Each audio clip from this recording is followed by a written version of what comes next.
Hey, welcome to Chapter 8, Section 2. This is Europe Faces Revolutions. We're looking at Europe starting to flame up in revolution and then being beaten down and all the revolutions getting crushed, except in France, where they have another one.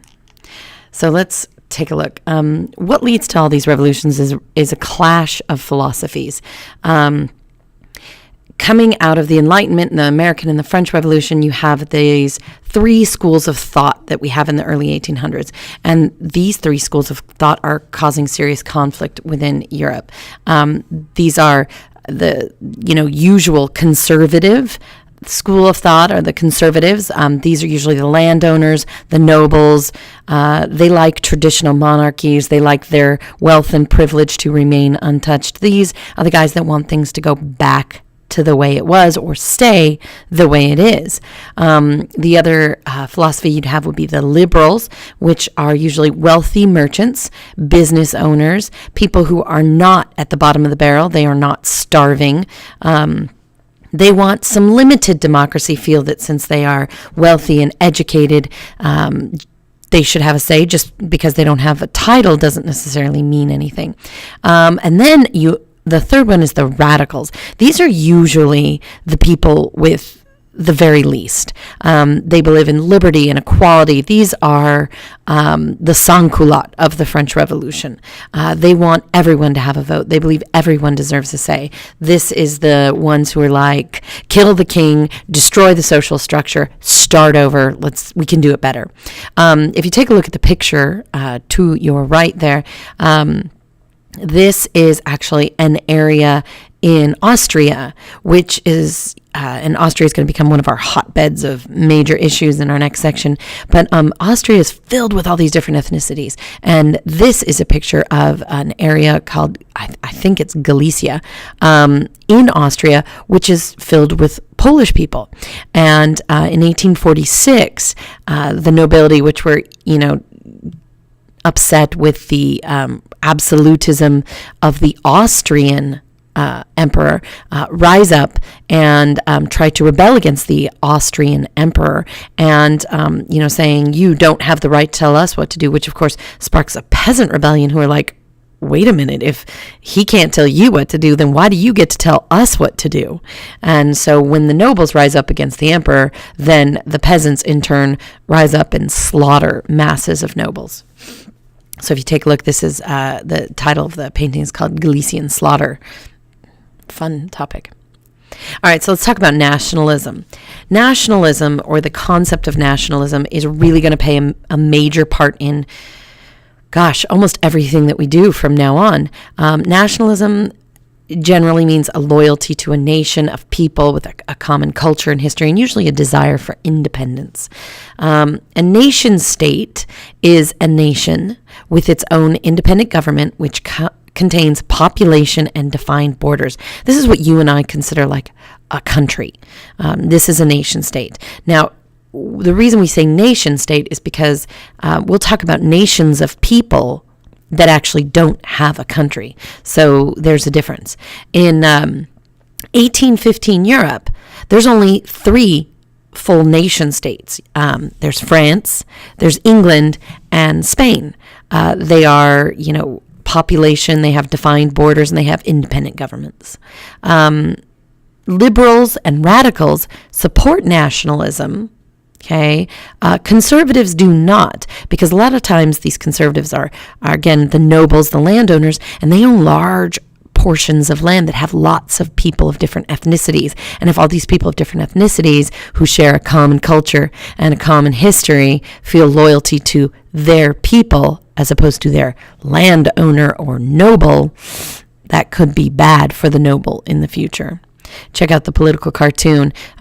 It's a good comment on where nationalism is kind of going to lead us in our future chapters. So if you take a look at this map, this is Europe at the end of the Congress of Vienna. And, there's France.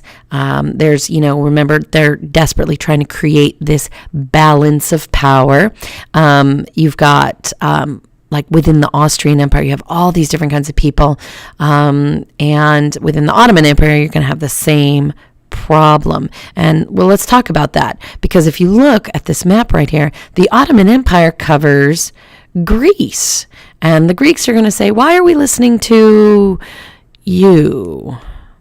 And they're going to agitate for independence. Now, the area we're talking about is an area called the Balkans. And it is this area, if you take a look, if you find Athens on the map right there, and you go right up that coast, okay, that's the Adriatic. If you go right up the Adriatic, and you're looking at the backside of the boot of Italy, that's the Balkans. There's all sorts of people in there. You know, you have some Hungarians, you have some Bulgarians, you have Croatians, you have Serbs, you have Montenegrins. Okay, and then of course in the area of Greece, you have Greeks. And Greece decides that they don't want to listen to the Ottoman Sultan anymore. That they're Greek and they shouldn't have to listen to a Turkish guy. And they go to Europe for help. And Europe, you know, Western Europe especially, has a real soft spot for Greece. We tie a lot of our ideas, Western thought, Aristotle, Plato, Socrates. We tie a lot back to Greece, the ideas of democracy, philosophy, the Enlightenment, looking back at Aristotle. So there's a real soft spot in our heart for Greece. So when Greece comes knocking and asking for help, Europe throws down and goes to help them. And they eventually do gain their independence from the Ottoman Turks. And lots of Europeans go over to Greece to fight. Another rebellion in the 1830s takes place in Belgium. And this is the map at the time of Belgium, and you can see the pink line is present-day Belgium, but this was then. So you have the Kingdom of the Netherlands. You also have, and they're rebelling against their colonial leaders. I believe at this point they are Spanish. I should double-check that, though. But you have Italian and Polish liberals and nationalists trying to, again, shake off their foreign rulers and rule themselves. By the mid-1830s, the rebellions were crushed. Conservatives were back in power. I will check on who's in charge of Belgium, but I'm pretty sure the Belgians are still in control, are controlled by Spain. In 1848, all of these revolutions that go on, they're really singular. They don't unite, and no one is able to really create a massive revolution like we had in France. There's these small ethnic uprisings, and these mammoth empires like Austria are able to crush them. But it's continuous. It keeps happening. So it's going to start draining the funds and the ability of the empire to fight them back.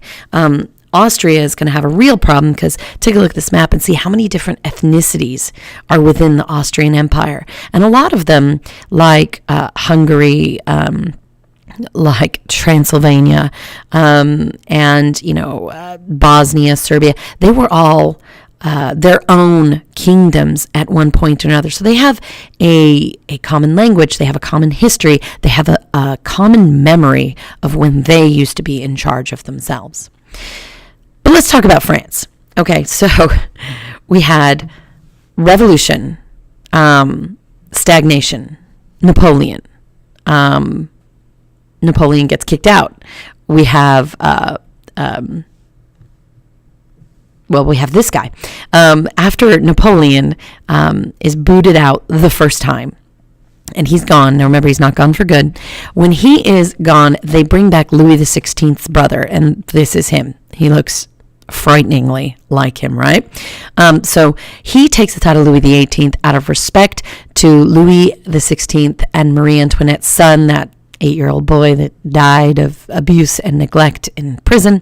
And and so he takes the title Louis XVIII. So he comes back as a Bourbon monarch, and he is trying to rule in the same way that his brother Louis XVI ruled, as if the French Revolution and Napoleon never happened. Bad plan. He, takes the throne, and there he is in his coronation regalia. He is a chunky monkey. Seriously.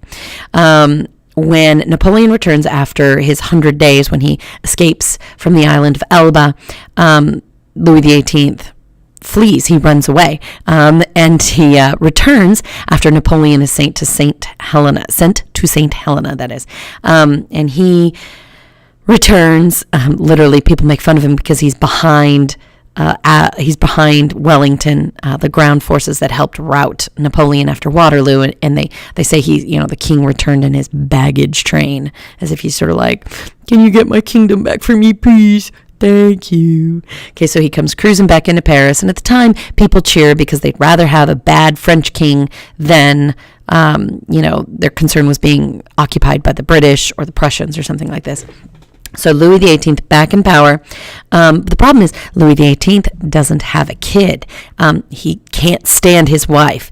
He thinks she's ugly. Now keep in mind, this dude is pushing 300 pounds. So he's not one to, point fingers, but apparently she's ugly. It's her fault. They have no kids. When he dies, childless and obese, his brother, and Louis XVI's brother, Charles, this is their youngest brother, he takes over. And he rules as Charles X. And he tries, again, like his brother, and a little bit more strongly, to really bring back those days of absolute monarchy. Again, trying to turn back the clock like the revolution never happened. And that is not going to go over well in France, especially in Paris, which ushers in the Third Republic. In 1848, Paris mobs rise up again, and they are pissed off at Charles X's attempts to return France to an absolute monarchy. And a lot of the nobles and some of the middle class people are supporting, they're not trying to get rid of the king. They actually just want to replace him, and they want to replace him with his cousin, a guy named Louis Philippe. Let's go backwards. Let me take that picture back. A guy named Louis Philippe. And this is actually a famous picture. It's called Combat before the Hotel de Ville. And it's not a hotel. It is like the city hall of Paris. And so they've built up huge barricades in the street.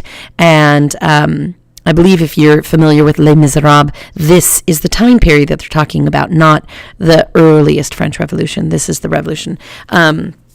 So Paris is blowing up in flames again. Charles X says, okay, I'm out of here. And he is replaced by Louis Philippe. Now, sadly, when Charles does bail, he abdicates. He has his son abdicate, I believe, in favor of his grandson, who everybody loves, but is not even 10 yet. And he asks his cousin, Louis Philippe, hey, dude, will you be regent till my grandson's old enough, and that'll give enough time for this stuff to calm down, etc. And Louis Philippe says, oh, yeah, man, I got this. Don't worry. I'll watch out for your grandson. And then as soon as Charles X flees the country, Louis Philippe's like, and it looks like I'm king. So here is Louis Philippe, and he rules for 18 years, but he falls out of favor, becomes unpopular. Really, France doesn't want a king. They really don't, but they just keep on trying. So, again, what goes around comes around. After Louis Philippe and all of the violence, the French turn against the radicals, and they are saying, I don't think we want this. Let's have a moderate constitution. Let's take the middle road. They create a very strong parliament, and then they elect a president who just happens to be this guy, Napoleon's nephew. This is Louis Napoleon. He is one of, I believe it's Napoleon's sister's kids, and obviously named after, Uncle Napoleon. And he is elected president in 1848. And, true to his roots, he waits 4 years and then he declares himself emperor. And France is like, sounds good. He encourages industrialization. Unemployment goes down. France's economy picks up. And France experiences prosperity once again. So they leave him alone and they are happy with him, even when he allows this guy named, this is what we saw in that video, Filthy Cities. You should watch it. This is the guy that allows Baron Haussmann to tear Paris up, blow it all up, clean it up, and create the Paris you're familiar with today, if you're familiar with Paris. Let's move over to Russia. Okay, Russia is, how do I say this nicely? Behind. Really behind. Russia is still almost medieval. Yes, the Enlightenment sort of came to Russia. Mainly, it came to Catherine the Great. And she was like, this is fabulous. I love the Enlightenment. Wait, what are they doing in there in France? They're chopping off the king's head? The Enlightenment sucks. Kill it. And she killed the Enlightenment in Russia. So, Russia still has, nobles, and they own huge chunks of the country, and they own serfs. And again, a serf is not exactly like a slave, because you can't go to the serf market and buy them. But if I sell you a piece of land and there's serfs that are living on it, you buy them as well. So they are bought and sold with the land. They must work for free. And so all these nobles, all of their wealth comes from this free labor of these serfs. And a few czars have toyed with the idea of freeing the serfs, because their fear is if we don't, and literally one of the guys that actually frees the serfs says, if we do not free the serfs from above, they will free themselves from below. And their fear is a French Revolution style thing in Russia. And but every time they talk about freeing the serfs, their nobles and their landowners are like, we will overthrow you. So what are you going to do? And then you have the problem that because they are so mired in the Middle Ages and not advancing, Russia has no industrial advancement. And Russia's wealth and power is based on land, so you got to keep getting more land. So they have to invade stuff. They've got to take over new land. And so one of the places that they attack is they start going after the Ottoman Empire. Now, the reason that they use is that Greek Orthodox Christians, because remember the Russians are Orthodox Christians, are being harassed on their way to the Holy Land, which is being controlled by the Ottoman Empire. So they're saying it's, the rights of Christians to make a pilgrimage to the Holy Land, which was controlled by the Ottoman Empire. And the French were like, well, the Catholics need the rights to do that. And the Russians were like, well, the Orthodox need the rights, etc. What it really was about was land, and the fact that the Ottoman Empire was getting weaker and weaker and looked like a very easy target. And so because of this, there was a lot of sort of, behind the scenes reasoning of why we're doing this. And of course, but everybody wanted the reason to sound really good. So we're doing this to protect Christian pilgrims in the Holy Land. But really the reason is we want more land. So when Russia attacks the Ottoman Empire, that freaks out Great Britain and France, and I think the Austrians. But really, the big fighters were Russia, the Ottomans, Great Britain, and France. And the Russians want more land. The French and the British don't want the Russians to have more land, but they wouldn't be opposed to them getting more land, So everybody's sort of eyeing the fact that the Ottoman Empire, which at this point was called the sick man of Europe, was slowly dying, and nobody wanted the other guy to get it. So they are ready to attack. So Russia attacks first, and France and Great Britain come to the aid of the Ottoman Empire with, an eye onto when the Ottoman Empire dies, we'll already be here. So this is a map of some of the battles. And you can see that the blue are the French forces, the black are the Russian forces, the green is the Ottomans, and the The red is the British.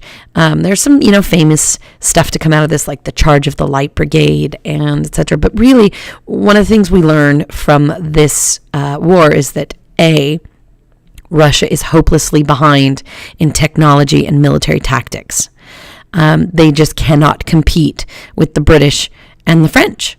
The other thing we learn about this is what kills more and more people is disease.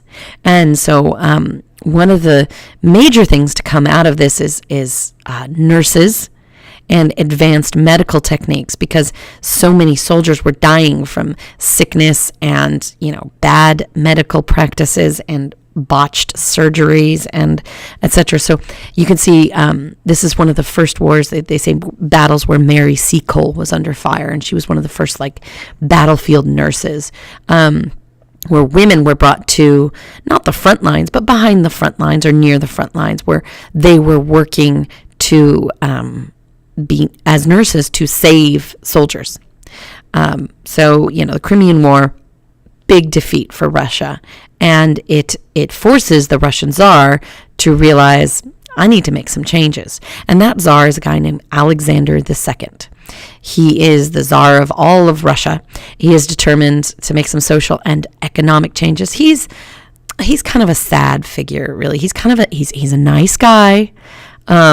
He has a lot of really good ideas, but just a lot of bad stuff happens to him. He's known as the Tsar Liberator. He loved this title.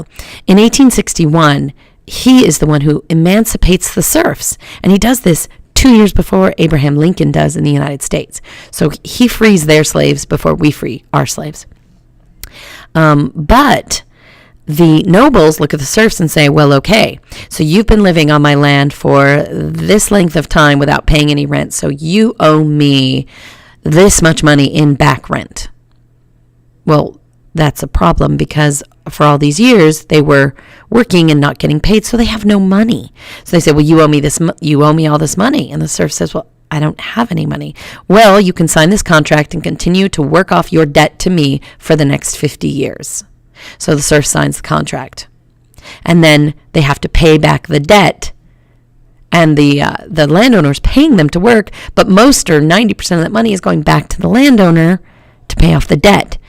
Meanwhile, they're accruing more debt for the rent that they can't afford to pay now. So it's a pretty gnarly cycle. And though it sounds like a fabulous thing, we're going to free the serfs, but nothing really changes or happens. The serfs are still poor. They're still tied to the land. It's kind of awful.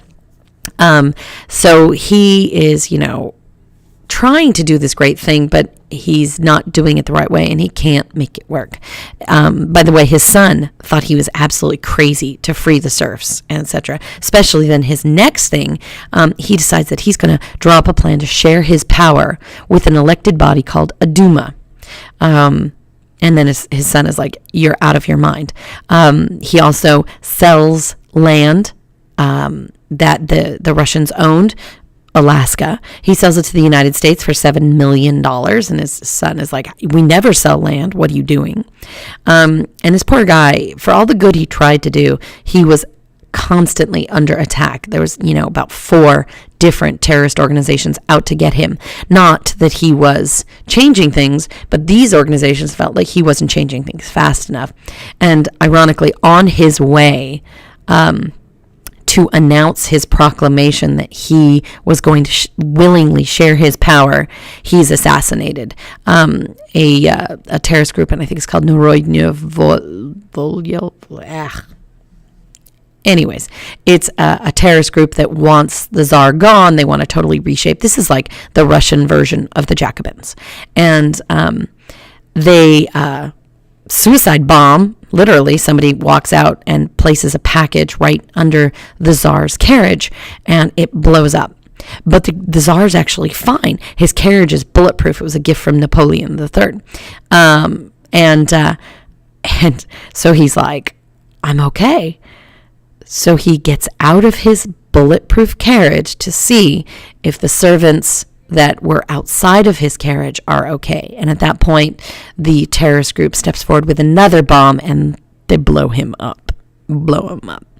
And he dies. His son takes over. When his son takes over the throne, he's Alexander III, and he builds this church on the site where his father was blown up.